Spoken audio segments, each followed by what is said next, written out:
Bem-vindo a você a esse primeiro episódio do Resenha do Norte. E, obviamente, quem nasce no interior pode falar com propriedade do interior. E eu não vou colocar essa voz inteiramente de uma fala masculina. Do meu lado, a minha querida amiga, parceira, a gente estava conversando aqui que é amizade de infância espiritual, porque a dualidade que existe entre a gente é incrível. Ela vai tocar esse bate-papo junto comigo, com a turma que nós vamos trazer aqui para bater um papo, com quem faz a Amazônia acontecer. Os desafios da profissão, os desafios de ser mulher, os desafios de ser nortista. Quando você vem de um universo onde, desde o início da colonização, procurava-se o Eldorado. Eu acho que o Eldorado está começando a surgir agora, com tanto minério, com tanta oportunidade, com tanta pujança. Mas, minha amiga, eu fico feliz, enormemente feliz, de poder ter você aqui comigo, compartilhando para a gente discutir sobre esse tema. Eu sou engenheiro civil, ela é minha cara metade, olha só. Eu sou engenheiro civil, ela é engenheiro civil, ela é nortista, eu sou nortista. Nós somos separados por uma linha tênue. Somente. Do Guajará. Exatamente. Depois do Guajará já não é mais Amazonas, né? Fica... Aí vem o primeiro município do Acre, que seria Cruzeiro do Sul, somente isso. Pronto. Eu sou de Cruzeiro do Sul, interiorzinho do Acre, e por algum motivo a gente rodou o mundo e se encontrou aqui, olha só. Existe uma filosofia que fala que nós estamos onde nós devemos estar, contribuindo da forma que nós deveríamos contribuir. Sim. Tem um amigo meu que ele viaja na maionese, o Bruno lá da VB. Quando a gente senta para conversar sobre o assunto, ele transcende. Ele vai para Marte e volta, é uma coisa assim absurda. E eu espero que nesse momento a gente possa transcender também. Mas, minha amiga, prazer novamente estar aqui com você. A gente sabe que dentro da nossa área de atuação, eu sou engenheiro civil de formação. Você é engenheiro civil de formação desde... 2016. 2000, olha só. Ah, não. Sou de Só 2016 também. Só falta falar isso. 2016 também. Eu formei em 2016 e a gente sabe do desafio de ser recém-formado no mercado. Eu me recordo, a gente estava conversando agora recentemente sobre a atuação da mulher na engenharia, e eu me recordo que quando eu fazia engenharia na PUC, eles misturavam todas as competências. Então eu fazia matérias com a turma de física, com a turma da matemática e também com a parte de engenharia mecânica. Certo. Se na engenharia civil já existe essa visão de que é um universo totalmente masculino, Predominantemente masculino. porém, na mecânica, o buraco é mais embaixo. De uma turma gigante, tinha apenas uma mulher da área de engenharia mecânica. Mas minha amiga, vamos lá. Hoje você, além de engenheiro civil, tu é líder de uma equipe, começou aqui, né? Aqui na capital do Amazonas, depois começou a atuar no interior, descobrindo as dificuldades. Me fala sobre aquele assunto que a gente estava comentando, depois que tu saiu de um conforto que era de estar na capital, formada, ganhando razoavelmente bem, e aceitou os desafios de ir para o interior. Correto. Como é que era a cidade lá? São Paulo de Olivença. São Paulo de Olivença. Para quem não conhece, fica muito distante. Fica bem distante. Como que foi essa transição, esse período de você sair do Guajará, vir para Manaus e resolver fazer engenharia civil e sair de uma estabilidade para ir para o interior? Parece uma bagunça, mas hoje a gente percebe que tinha um movimento meio que organizado ali, né? Orquestrado, né? Orquestrado, que a gente só consegue perceber depois que está lá na frente, olha para trás. Sim. Como que foi esse movimento, desde lá do Guajará? Na verdade, eu vim de Guajará para Manaus estudar, né? E vim estudar na época num colégio agrícola. Olha só que legal. Num colégio que era semi-internato para as mulheres, né? Os homens podiam morar lá e as mulheres ficavam só de 8 às 17. As mulheres não tinham... elas não poderiam dormir porque... Nem com muro alto, assim, nem... Não, porque a gente tinha muita história de muita gravidez, enfim. E eles acharam melhor manter as mulheres só de 8 às 17 mesmo. Então, assim, formei lá E aí, antes de formar, eu fui convidada para trabalhar na Procuradoria-Geral do Estado. Então, olha só que interessante. E aí você pontuou uma questão sobre os desafios de você ser recém-formado. Então, por exemplo, minha primeira atuação como engenheira civil foi como perita de engenharia no Amazonas. Então, assim, quando eu participava de perícias, os caras tinham 80 anos, eu tinha 22. E eu lembro, assim, que até nas notas técnicas, quando eles iam colocar, eles diziam, uma recém-formada e tudo Sempre, mais. E isso mexia sempre um pouco. acontece com isso, né? Sim, com certeza. Existe abrindo um parênteses, aquela frase no canteiro de obra, quando o mestre é muito antigo. Ele fala sabe assim, mais que engenheiro. Fala, olha, eu faço isso há 40 anos, pode... Isso, exatamente. Continua aí.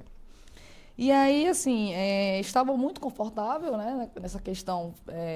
Para uma pessoa que mal... Pode continuar? Vai. Pronto, vamos lá. Estava na minha zona de conforto, na questão financeira, trabalhando em um órgão do Estado, meio período.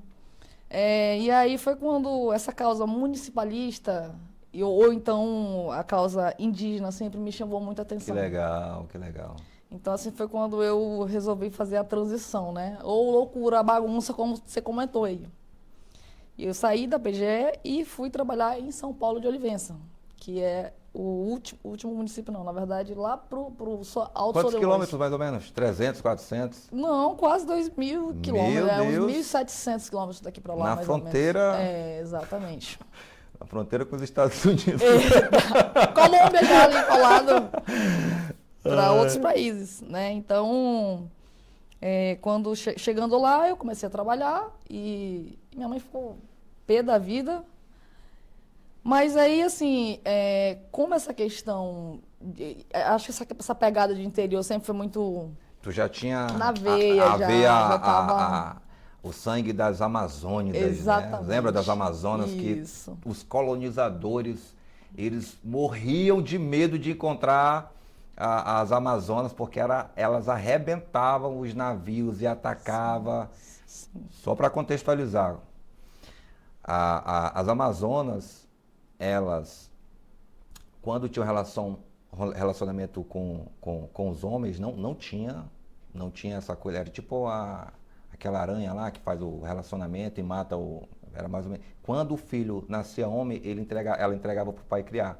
Quando era mulher, ficava, porque era uma tribo só de mulheres, mas era braba a mulher. Então eu acho que tem alguma coisa do sangue aí, porque... eu acho que sim. E aí, assim, o que me chamou muita atenção foi a questão municipalista e a outra, o desafio, né? De você, por exemplo, trabalhar com projetos públicos, captação de recurso. E teve uma coisa que me marcou muito no início da minha profissão, que foi quando eu estive numa comunidade e aí eu estava levantando um projeto para fazer uma escola. E assim, quando eu cheguei lá, algum indígenazinho lá comentou, só vem aqui e promete e tal, não sei o quê, não sei o quê. E aí, aquilo mexeu muito comigo, né? Porque eles achavam que eu era política. Não, e eu não era política, eu era técnica. Apesar de ter pinta, né? Olha aí, toda na... Será que é uma nova voz que se levanta? Não, acho que não. Fala assim, hoje não. Hoje não, não está nos meus planos nesse momento. E aí, assim, isso pegou muito, porque eu estava indo para projetar uma escola, né? E aí mexeu muito comigo, porque, assim, eles querem o básico, né? Que seria água, educação, saneamento básico, somente isso, né? E nesse dia eu voltei para sair da comunidade para o município e falei, cara, é aqui que eu vou ficar para sempre. Então foi muito disso, né? Dessa questão. E aí eu fui trabalhando para um município e depois para outro município e assim sucessivamente. E aí surgiu essa ideia de empreender, né? Que é um desafio, você sabe, você é empresário, você sabe como é desafiador, porque assim acaba que... Olha, se eu fosse falar, se eu fosse vender um curso, eu ia falar que era muito fácil, entendeu? Era muito fácil. Mas a gente que é empresário da vida real, a gente Sim, sabe sim, com quem tem certeza. folha, quem paga o negócio diariamente ali Exatamente. eu costumo falar que o empresário ele nunca para de trabalhar, mesmo quando não está, toda hora é horário comercial. Sim, E dependendo do dia você ainda dorme, ainda sonha com. exatamente. Você dorme pensando naquilo e acorda pensando de novo e assim, existe uma questão muito pontual, né? Parece que né, no primeiro momento todo mundo pode. Você abdica de muitas coisas, na verdade, quando você decide empreender. Né? Final de semana, de estar com a Exatamente. família. E aí, de dormir bem, enfim, uma série de coisas. Porque a gente que é movido aos nossos sonhos, a gente fica muito nessa pegada, né? E você pontuou uma coisa muito interessante, que a gente não consegue parar. Né? Mesmo quando você está estável, você não consegue ficar ali estático e parado. Né? Sempre tem que estar em movimento, Tem que o ter, tempo inteiro. O tempo inteiro. E eu não sei se é uma questão. Eu sou geminiana, né? Então eu tenho essa dualidade. E assim, acaba que você fica muito nessa questão de sempre o melhor, o melhor, o melhor, o melhor, eu vou desenvolver isso, aquilo e tal. E aí você vai embora. E tem um livro, eu não me recordo agora do escritor, mas é o escritor do Psicologia Financeira, que ele fala o seguinte: a maioria das pessoas tem dificuldade de definir o que é o suficiente. O que é o suficiente para mim? E ele fala que uma das causas de doenças, de ansiedade e desses transtornos que a gente vê aí é dessa falta de definição do que é suficiente. A gente planeja tudo. A gente planeja uma obra, a gente planeja o final do ano, o aniversário, a gente planeja tudo, mas o que é o suficiente, né, minha Pra amiga? si. Exatamente. O Robert Kiyosaki fala da corrida dos ratos, que Aham. tá todo mundo correndo para algum lugar, quando você pergunta, tá indo para onde? Eu falei, cara, eu não sei para onde eu tô indo, é porque eu tô vendo outro indo e eu tô indo atrás do cara, deixa. Então, assim, eu particularmente, eu falo que eu sou engenheiro de formação, às vezes eu me perco no que eu sou. Às vezes eu sou poeta, dependendo do dia, às vezes eu sou cronista, às Metamorfose, o vezes eu estou tempo aqui, dele. ó, nesse meio de criação, às vezes eu sou engenheiro, às vezes eu sou, enfim. É bom viajar na maionese. É bom viajar na maionese de vez em quando. Então, às vezes eu me perco nessa minha identidade. Aí eu comecei a perceber cara, é o acúmulo de tudo, né? Sim. É um acúmulo de tudo. Tem uma Do, música, do... né, do Raul Seixas, da Metamorfose Olha aí, Ambulante. olha aqui, ó. Metamorfose. Então Chegou o momento que pronto. eu falei, caralho, que O que que merda eu é sou, essa, né? né? O que que eu sou? Tinha um cara que ele falava assim, todos os dias, você quer saber de algo, todos os dias vai fazer o seguinte, olha aí, turma, não é misticismo, é ciência, amiga, é ciência. Você enche um copo de água e antes de dormir você pergunta, quem eu sou? Uma hora a resposta vem. Sim. Já tem 4 anos que eu faço isso e Ainda não veio. e a resposta nunca foi. Então essa busca. Eu fico pensando, né? Depois disso, o que que vem depois? O que que vem depois? Não sei o que. É uma busca por dopamina. Eu costumo falar que Sim, sim, Eu costumo falar, exatamente. cara, eu falo, porra, meu Deus, que gratidão que eu Tem livros, sou. né, de pessoas viciadas em dopamina. Estudos e uma série de coisas. Não, o celular aqui, né? A turma tá aqui, feed, pá, dopamina, tudo muito rápido, tudo Sim, consumo.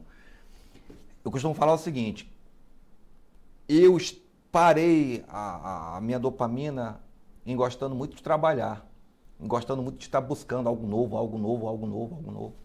E isso é bom e é ruim, porque você nunca sabe a hora de parar, eu não sei nem se tem hora de parar, né? Não sei nem que tem hora de parar. exatamente. A gente não sabe a hora de parar e não sabe nem quem é, quem você é de fato. Exatamente. Então, Então, assim, são dúvidas que eu acho que eu já parei de ter esse questionamento. Eu gosto de seguir o fluxo, eu gosto de seguir o flow do negócio sim. cara, hoje eu sou isso, hoje eu sou isso. Eu não sou, né? eu estou. Como Estou, fala. Olha, exatamente. olha que filosófico, né? Mas assim, Naira, falando sobre a Amazônia, sobre a capacidade que o Amazonas hoje tem de ser uma economia fora da curva.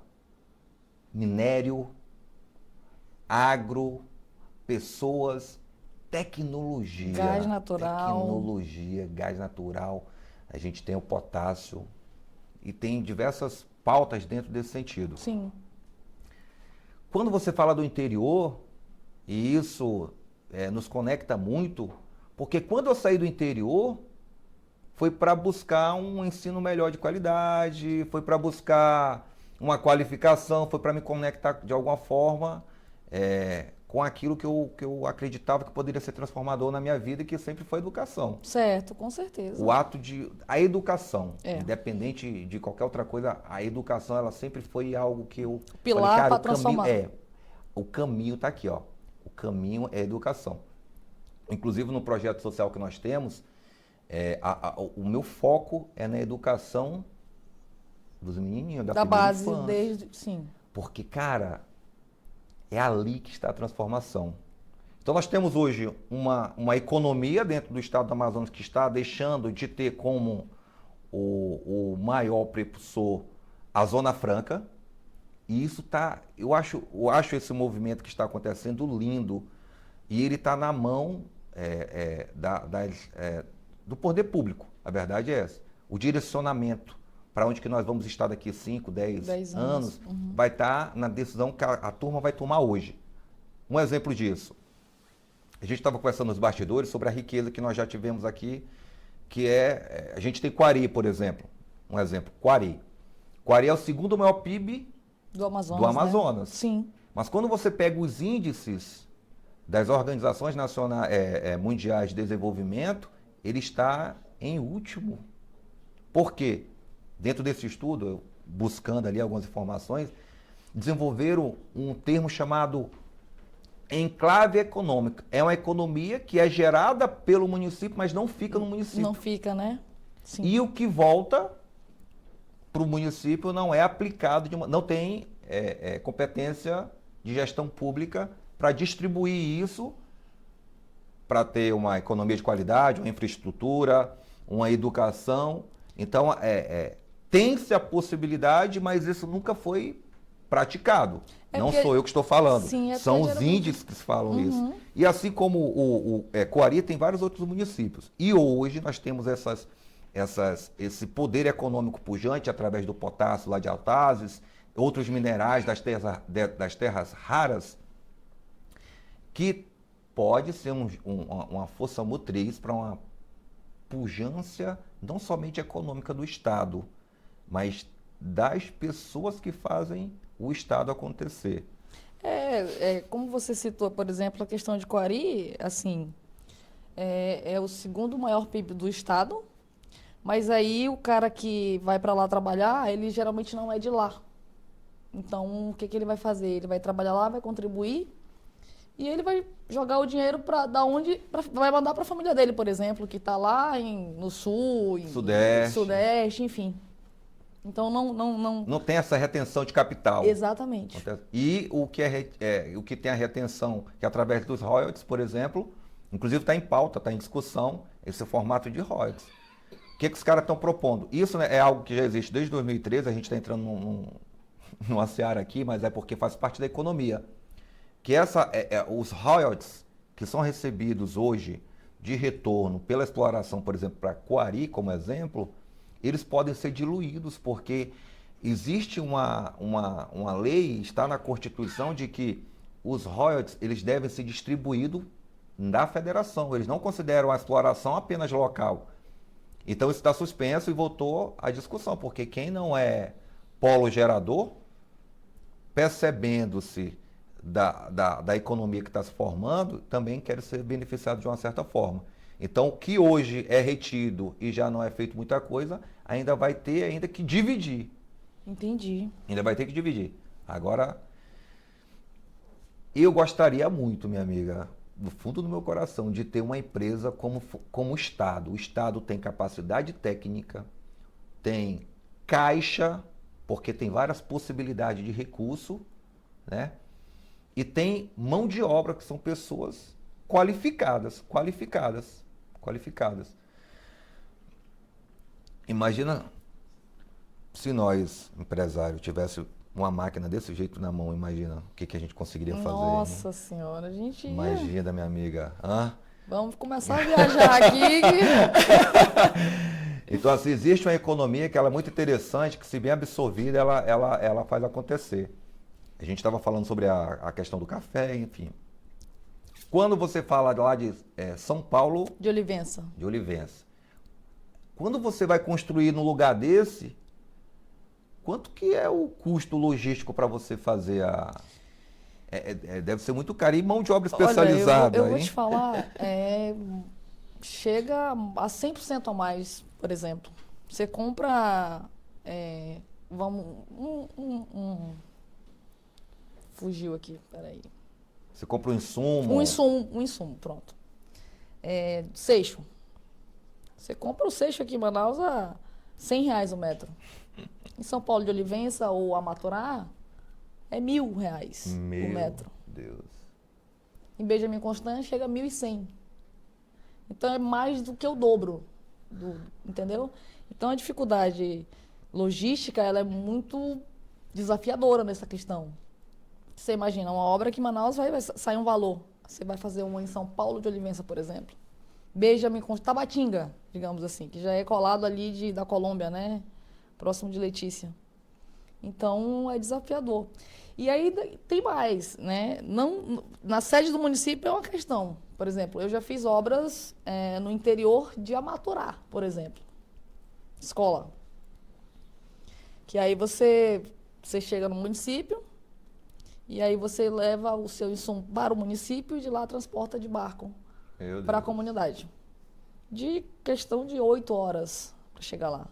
Então, você imagina, você leva de Manaus para Maturá e de Amaturá mais 8 horas de barco para chegar nessa comunidade, por exemplo. Né? E a gente até estava pontuando, comentando mais cedo sobre a questão do... Hoje, obra pública, os índices de referência são o SICRO, né? SINAP. E a gente até brincou eu lembro do primeiro encontro que a gente teve, a gente falou da TCPO, lembra? Né? E a antiga TCPO. A antiga TCPO, que era exatamente. Então, assim, por exemplo, o SINAP, ele agora está tendo uma modificação para colocar por região, por exemplo. Mas, por exemplo, o custo de obra que eu tenho para fazer aqui em Manaus, aqui no Amazonas, digamos assim, é totalmente diferenciado de você fazer em São Paulo, né?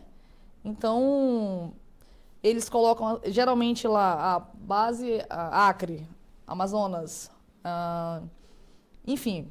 E aí, só que assim, na prática, isso foge da realidade. Muito. Eu me recordo, a gente fez muita obra em outros estados. Eu nunca fiz obra no interior do Amazonas. O interior que eu já trabalhei do norte foi no interior do Acre, Cruzeiro do Sul, inclusive. E a minha maior dificuldade era fazer com que o órgão que estava ali fazendo o processo licitatório criasse mecanismo, porque olha só, o cara vai fazer uma obra na capital, mas só que não existe uma SINAP para o cara que vai fazer uma obra a 300, 400 quilômetros da capital. Não existe.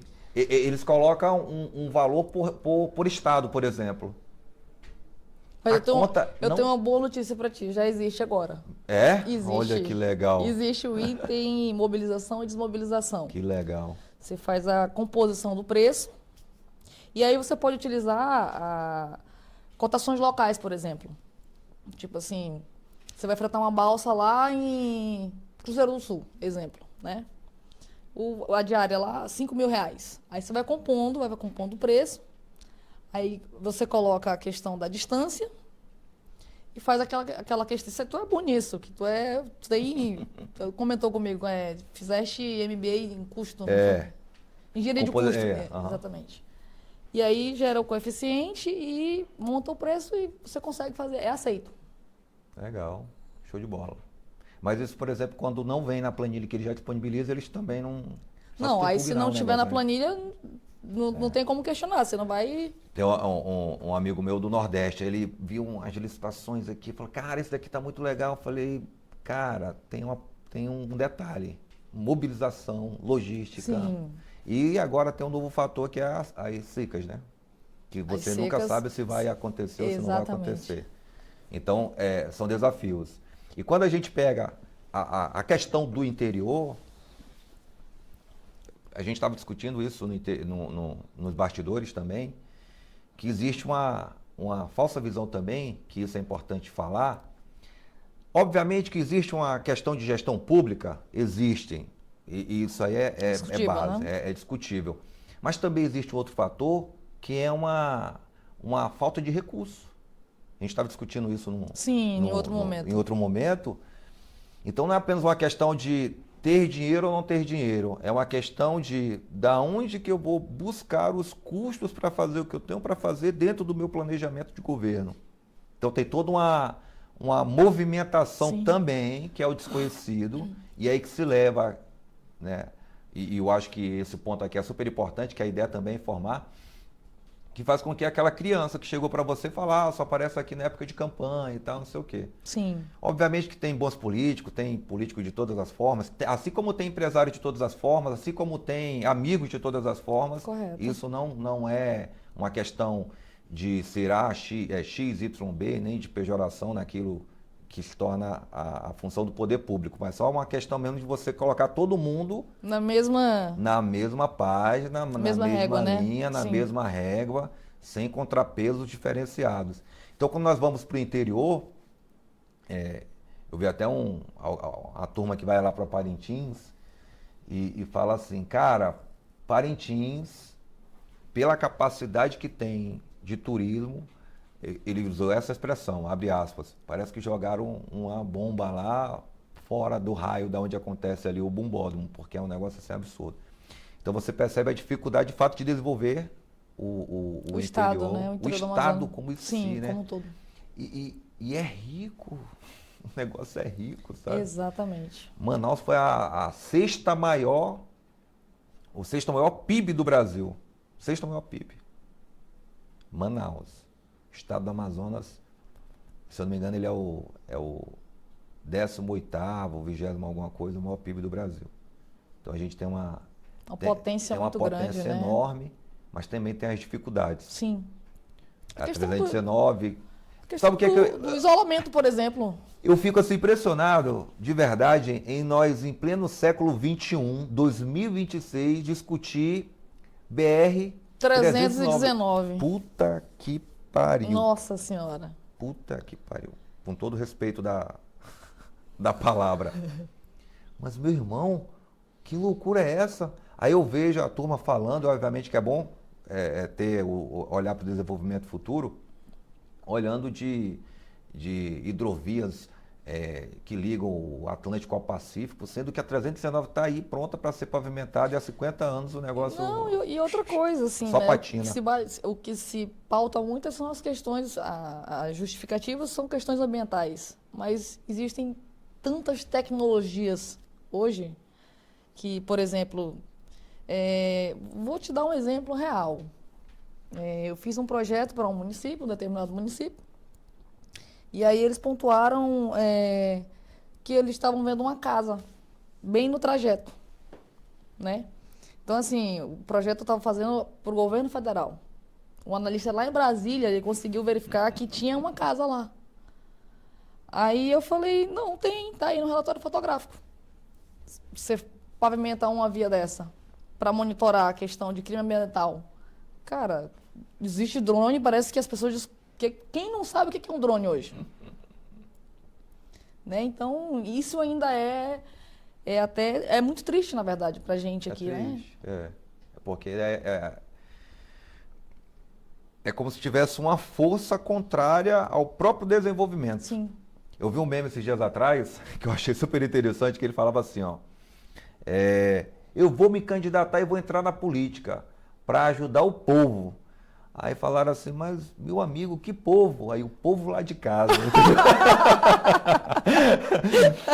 Então, eu acho que se nós, eu acho que vale a pena olhar para fora, sabe? Eu acho que vale a pena olhar para fora esse olhar humano da capacidade do que pode ser feito, da capacidade do que nós temos de produzir, da capacidade que nós temos de transformar o que nós temos em algo maior. Você é uma mulher que conhece o Brasil, assim como eu. A gente viaja para diversos... Eu tive a oportunidade, dentro dessa minha profissão e vida empresarial, de viajar por diversos estados, diversos interiores do Brasil. Diversos. Eu fiz uma viagem em 2023. Eu saí de Brasília, fui até o Rio Grande do Sul. Brasília, São Paulo, Paraná, Rio Grande do Sul, depois voltei. E eu olhando no Google, me enganei. Eu falei, tá perto do Acre. Eu dei o zoom aqui, eu falei, tá perto do Acre, eu vou no Acre. Eu fui no Acre sozinho, dirigindo. Quando eu fiz isso, que eu fui chegando na região norte, no Mato Grosso, tu já vê um pouco disso. Sim. Quando tu chega em Rondônia, você já vê uma estrutura diferente, as rodovias diferentes. Quando você chega no Acre, as rodovias, a estrutura, o formato, de verdade, a pobreza. Sim. A pobreza. E minha amiga, quando você não conhece uma outra realidade que não aquela que você está ali inserido, tu nem sabe se aquilo é bom ou ruim, porque Sim. você não tem nem capacidade... Não tem propriedade para falar Não tem. Exatamente. Não tem. É tipo aquela frase lá, aquela música do Zeca Pagodinho. Você sabe o que é caviar, né? Nunca vi nem comi. Exatamente. É mais ou menos isso. Então o cara que não conhece uma outra realidade, para ele tá tudo bem. Tá tudo bem. E eu acho que esse despertar da consciência em si, eu acho que ele, com o advento da internet, ele tá cada vez mais pujante, né? A informação e tal, coisa nesse sentido. Apesar de, se eu não me engano, o estado do Amazonas é um dos mais atrasados. Janael, minha inteligência artificial, confirma aí para mim, em termos de conexão da internet. Para você ver o nível. Então você vê que são coisas básicas. Aí eu vejo o cara fazendo promessa de campanha, prometendo saúde, infraestrutura, saneamento básico. Meu Deus! Ei, calma aí. Isso é o mínimo, né? O cara tá prometendo o mínimo. Isso daí foi pacificador para... Foi uma das negociações que os portugueses tiveram com os indígenas. Calma aí que a gente vai melhorar a vida de vocês. Aí depois disso veio os holandeses. Calma aí que a gente vai melhorar a vida de vocês. Aí não... Então é uma escalada que muda o momento, mas você olha para o contexto... O discurso é o mesmo, né? O discurso é o mesmo, só muda a linguagem, a somente. forma, Sim. o formato, a cara de quem faz, de quem não faz.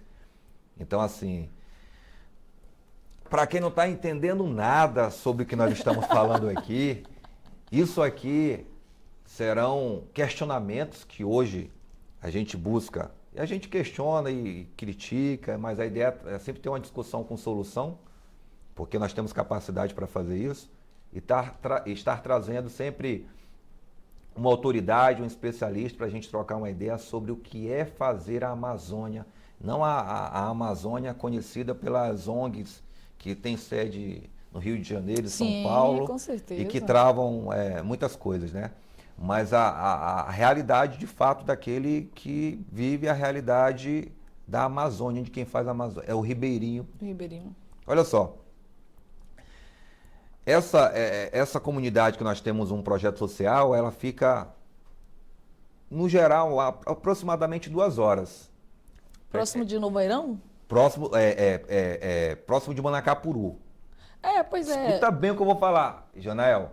Presta atenção no que eu vou falar aqui. Ano passado, eu presenteei-os com panetone. Aí eu sou muito amigo lá do pastor, que é o cara que organiza as coisas para mim. Aí a esposa dele me contando que o pastor, quando foi comer o panetone, ele comeu com papel e tudo, porque ele não sabia que tinha que tirar o papel e ele nunca tinha comido um panetone. Um senhor de mais de 50 anos. A gente está falando de uma comunidade a 2 horas da capital Sexta maior economia do Brasil. Olha o absurdo. Sim. Olha o absurdo. Então, quando eu vejo coisa nesse sentido, eu falo, cara, tem alguma coisa muito errada. Não pode ser... A desigualdade social é uma questão muito... Ela é mundial, né? É. Ela é mundial e no Brasil tem-se isso. No estado do Amazonas tem-se isso. Tem a classe política, a classe empresarial e tem a subsistência. Subsistência, a verdade é exatamente. essa, que é a turma que está lutando para saber o que vai comer no almoço, para pagar o aluguel, para comprar uma botija de gás. Aí falando em botija de gás, a gente está com quanto tempo de gravação aí? 35. Aí falando em botija de gás, eu me recordei de uma lei que foi aprovada em 2021, até do deputado estadual do Sinésio, que ele sempre lutou por essa questão de abrir o mercado, que era muito era monopolizado o mercado de gás pela Cigás, que é mista, né? Uma parte do governo e outra em ações privadas. Para abertura de mercado, para mudar o preço do botijão de gás, para tentar fazer essa realidade mudar. O negócio aconteceu em 2021, nós não temos concorrência e nada mudou. Aí os caras ficam tentando aprovar leis, enquanto as próprias leis que já foram aprovadas, elas não têm eficácia, porque parece que a função porque aprovar a lei já é uma dificuldade, né? Nossa pelo Senhora. prazo, pelo Sim. tempo, de como que a coisa acontece. Pelo direito ao contraditório, toda uma questão... Então, a gente percebe que é uma situação, é uma problemática da própria sociedade, que aceita quem coloca lá para governar. Eu tenho um conselho. A turma que gosta de pagar o voto, aí eu falo para os eleitores, pega, mas não vota nele não. Pra te ver, né? A gente já falou de economia, profissão, de desenvolvimento social, educação, até de corrupção, né? Quando falei compra de voto. Enfim. Bem que tu falou que o assunto ia fluir bem, né? Exatamente. Então, assim, a ideia é trazer essas capacidades de conversa, trocar uma ideia, falar, questionar, colocar... Às vezes a gente fica com dificuldade de colocar o que pensa para fora medo do cancelamento, né? Eu não tenho nem o que ser cancelado, né? Você vê aquela história, a pior forma de fazer negócio é com o cara que não tem nada a perder. Então eu sempre gostei de ter essa liberdade, sabe? Tirando São Paulo de Olivença, teve algum outro interior que tu foi assim, que tu falou, cara, aqui também eu tive essa experiência que foi meio... foi estranha aqui, o negócio lá a pobreza, ela... Cara, Maturá. É Maturá? Assim, até no município mesmo, 10 horas às 22 horas você não consegue mais nada para jantar. Então, sério? Não tem. Tudo fechado? Tudo fechado. E tinha uma cidade de Minas que eu brincava, uma cidade de 30 mil habitantes no sul de Minas. Eu brincava lá que quando dava na hora do almoço, até o restaurante fechava. Sabe aquele interior? O cara abria a cozinha 10h30, meio-dia, ele fechava porque ele tinha que ter o descanso dele. Entendeu? Então a Maturá tá ganhando que fecha 8 horas da noite, então. 22 horas já acabou, já era. Quem comeu, comeu. Quem não comeu, só de manhã. Turma, olha só. Eu, engenheiro civil, um questionador da vida. Naira, engenheira civil, questionadora da vida, empresária também. Tem algumas ações sociais também que tu tem uma linha de frente, né, a gente tem Naira? um projeto chamado WR Solidária. Ah, que legal. Que a gente, todo ano, sempre no Dia das Crianças, no Natal, faz ação social, né? E aí isso faz bem pra gente, né? Pra nossa alma. Também alimenta um pouco o nosso... Sabia que quando eu experimentei isso pela primeira vez, eu nunca mais quis experimentar? É uma dopamina. É melhor do que qualquer... dopamina. é algo que eu experimentei e aquilo foi transformador. Falei, cara, eu quero isso para minha vida. Isso aqui Você não consegue mais parar, né? é uma célula diária de alimento espiritual que você não encontra em lugar nenhum, você não encontra em igreja, em discurso, não encontra em lugar nenhum. É porque a ação é o amor na prática, é a caridade, é a atuação ali direto. Eu quero trazer gente aqui para que a gente possa dar muito mais vazão a essa pegada social, que eu acho super interessante, né? Não ser apenas pontual.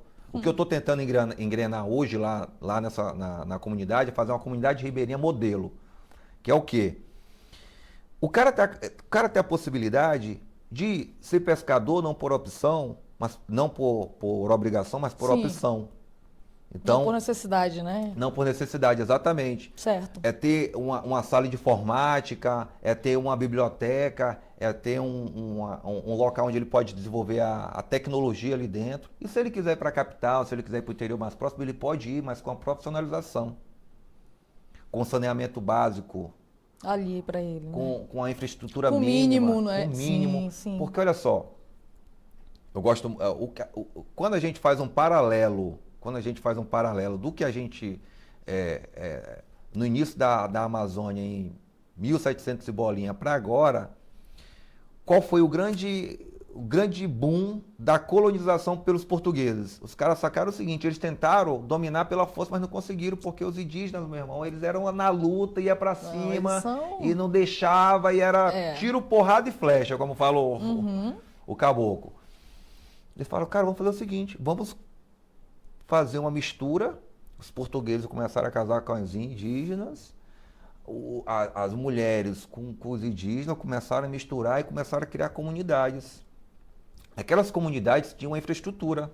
Então a turma que vivia na beira do rio, que não tinha nenhum tipo de infraestrutura, começou a vir para aquelas comunidades porque estava tudo muito fácil. E aí os caras perceberam, vamos dar a infraestrutura aqui, porque a turma sai de lá e vem para cá. E como que eles vão brigar com quem está, entre aspas, beneficiando uma melhoria de vida para eles? E aí foi quando se misturou e virou o caboclo, né? Que é essa miscigenação de mistura de indígena, ou com portugueses, ou com os holandeses, e fizeram isso. Aí você pega hoje a capital que fornece o básico constitucional, e muitas das vezes até nem bate o básico constitucional. E aí você pega, presta atenção no que eu estou falando, isso que eu mencionei para você inicialmente era 1700 e uns quebradinhos. Nós estamos em 2026. A capital fornece o mínimo constitucional. Saneamento, educação, segurança, mínimo constitucional. Aí você viaja para um lugar a 2 horas da capital, você não tem absolutamente nada disso. Você não tem absolutamente nada disso. É como se aquela velha política que foi aplicada na colonização pelos portugueses ainda estivesse vigente até hoje. Sim. Quer ter uma vida melhorzinha, amigão? Então vem aqui para a capital, que a gente vai tentar, de uma certa forma, te ajudar e te dar o básico. Fora daqui, aí tu se vira e tu vai... Enfim, não sei nem como é que a gente chegou nessa... Eu não faço a mínima ideia de como que... A gente é tudo. E como a gente chegou nessa questão. Mas sabe o que eu acho também que acaba que assim, a nossa profissão, eu comento isso com minha mãe, eu digo, cara, eu tô igual aqueles caixeiros viajantes. A nossa profissão, ela é muito... Uma hora você tá aqui, outra hora ali, e assim vai, daqui a pouco... Aí então você vai conhecendo um pouco de tudo, né? A engenharia é algo, assim, surreal, nesse sentido. No meu caso, por exemplo, eu sou engenheira civil que trabalho com gestão pública. Então... São 2 desafios. São 2 desafios. Eu trabalhei com o público, mas do lado do fornecedor. Entendi. Então, são realidades diferentes, né?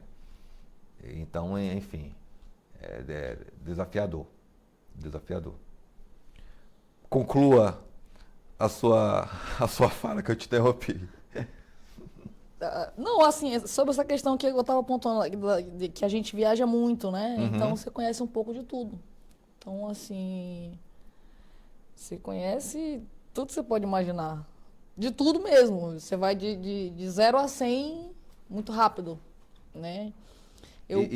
E contraste também, né? Exatamente, os contrastes, exatamente. Por exemplo, sei lá, vou para Brasília a trabalho.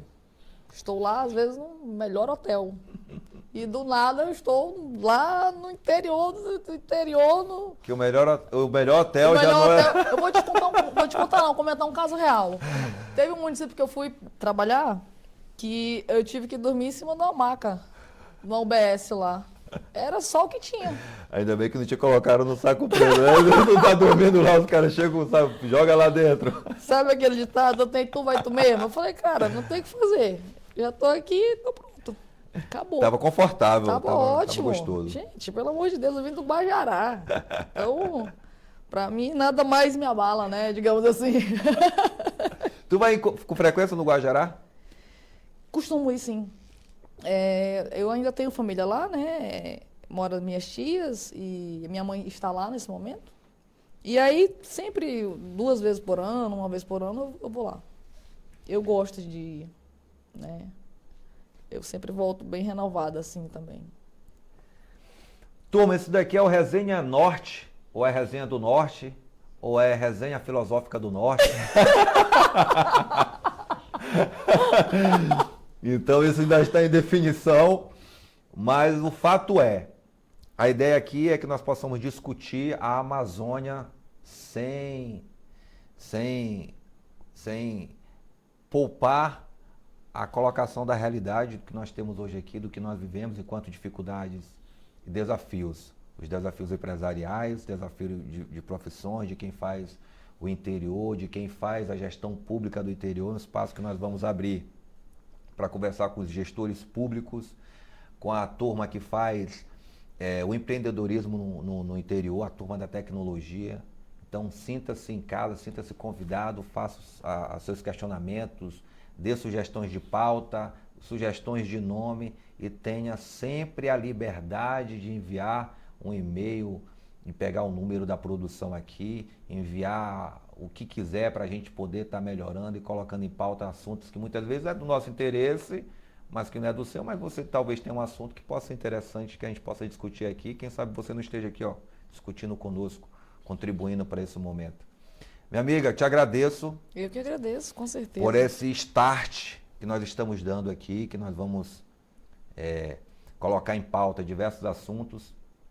Para quem não sabe o nosso Instagram, acompanha lá. E quem não segue também.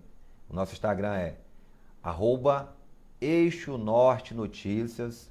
Siga, compartilha e seja você o fiel prepulsor das boas ideias que nós vamos discutir aqui. Detalhe, nós vamos ter promoções, sorteios durante a nossa programação. Qual é aquela promoção que tu falou que tu ia patrocinar? O WR que ia patrocinar o quê? Quantas cestas básicas mesmo? Só pra gente já colocar aqui.